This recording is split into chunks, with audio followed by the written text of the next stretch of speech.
And this story comes from China. Everyone say, Yay, crick, China. Crack. crick. Crack.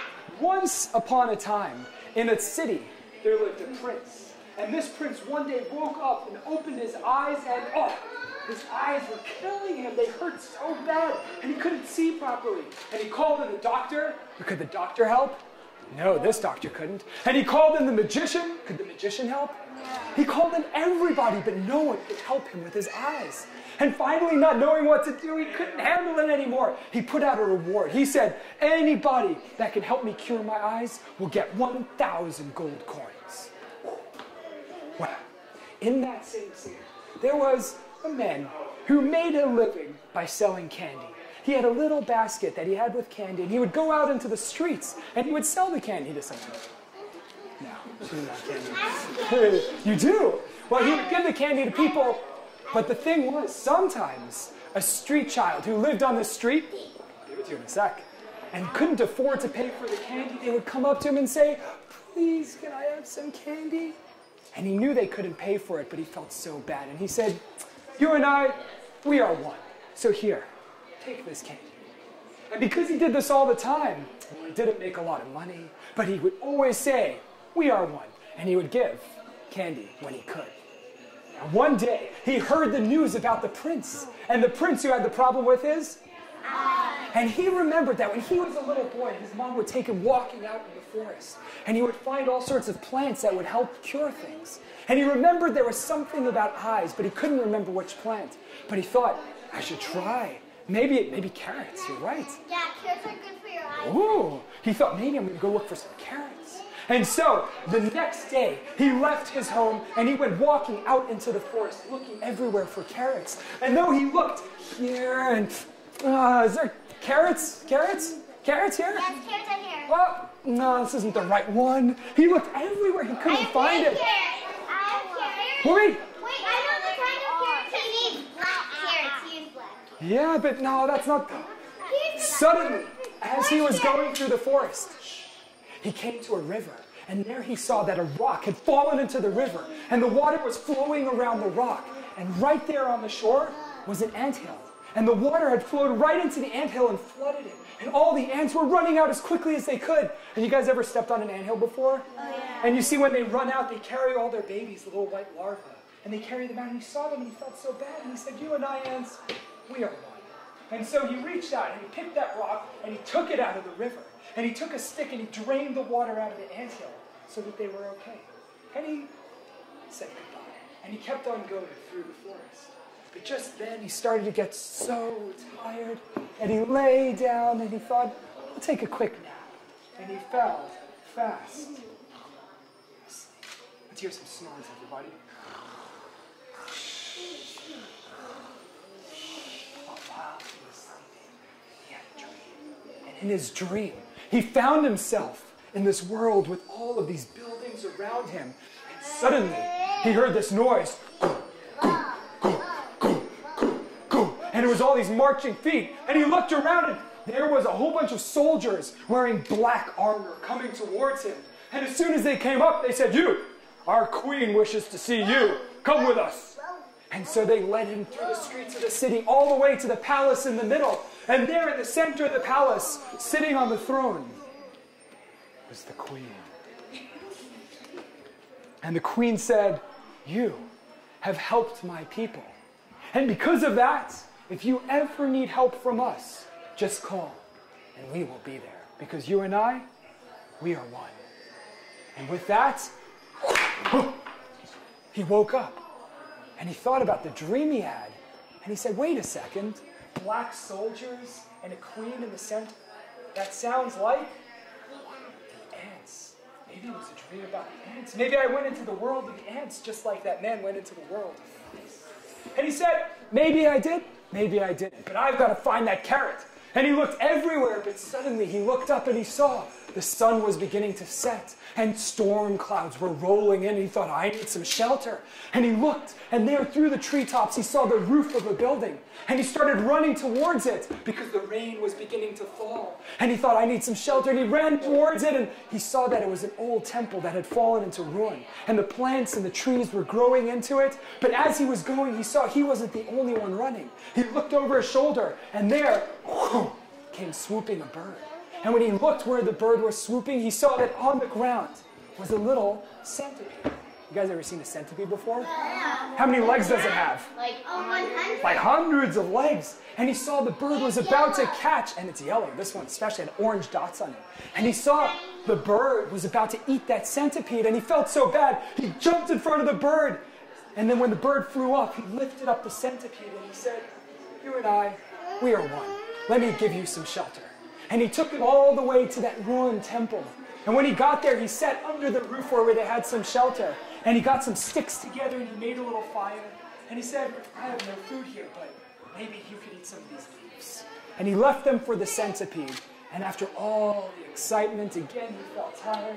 And he lay down and... Let's hear it, everyone. And then he heard a noise. And he tried to jump up, but couldn't move. His body was frozen. And even though there was this noise booming behind him, he couldn't move and he didn't know what to do. He was trembling on the inside as the voice said,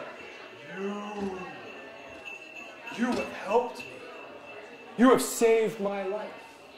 And now, I will help you. I have looked into your dreams, and I know what you look for. You look to cure the prince's eyes. And so do this. Go into the forest. Go towards the south, and you will find a tree that has 2 trunks instead of just 1. And at the base of that tree, you will find a teeny, tiny orange bead. Get that bead. Dissolve it in water. Let the prince drink that water, and he will be cured. Now go. And the man, he sat there. He didn't know if he was awake or asleep, but he was trembling, and he still couldn't move. And eventually, the voice stopped. And he trembled. And he fell back asleep. Go.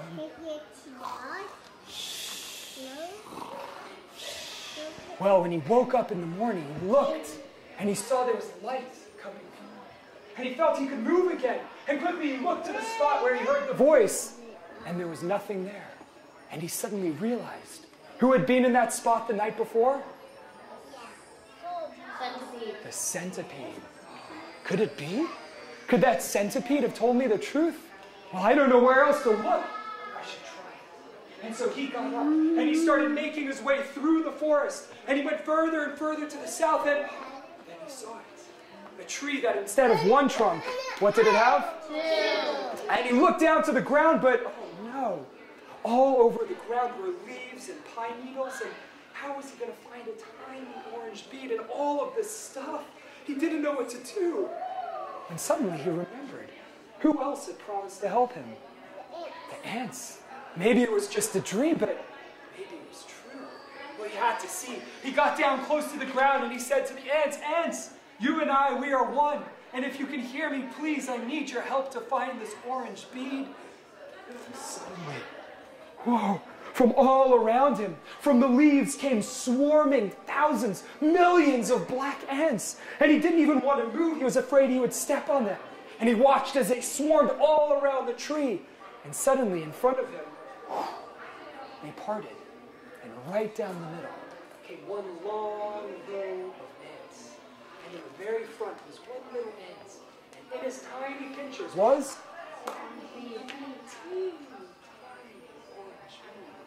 and the man, he put his hand out shaking, and the ant dropped the bead in his hand. And immediately, the ants went back into the ground. He couldn't believe it.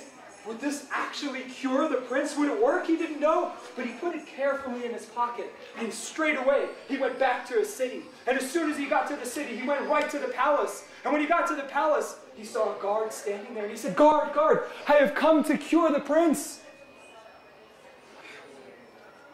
guard took one look at him and shook his head. He saw his clothes were all tattered and worn out because he was so poor. He saw he had leaves and pine needles in his hair because he'd been in the forest. And the guard said, "Psh, that's impossible. Someone like you could never cure the prince." And the old man, I didn't say he was old, the man said, "Oh, but you and I are one, please let me try." And the guard said, "No." I said, "No. And if you don't get away, you're going to be sorry." And he was just walking towards the man when who should come walking by behind the guard but the prince. The prince, his eyes were bothering him so much that all he could do was to walk around and squint and look everywhere trying to find something to cure him, though nothing could. And as he walked by, he heard the argument. And he walked up next to the guard and he said, "If that man thinks he can cure me, I tell you what, if it works, I'll give him twice as much gold as I promised for a reward. But if it doesn't work, he'll be sorry." And the man, did he know for sure that this was going to work? He didn't. He was trusting the centipede and ants, and how did he know if he could even trust insects? But he had to try.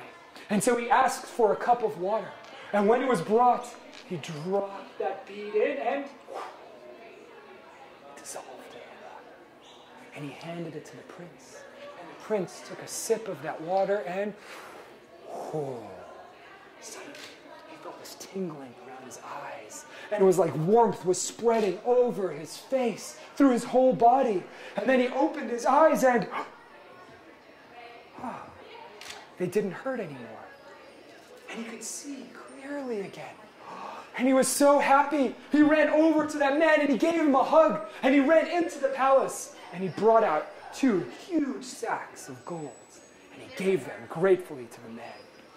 With that gold, that man was able to live comfortably for the rest of his days. And never again did he have to worry. He would go with his candy, with the basket out into the town. And he didn't have to worry about giving candy away now because he had plenty of money. And he gave it to everyone. And everyone he gave the candy to, he would say, "You and I, we are one." Crick? Crick?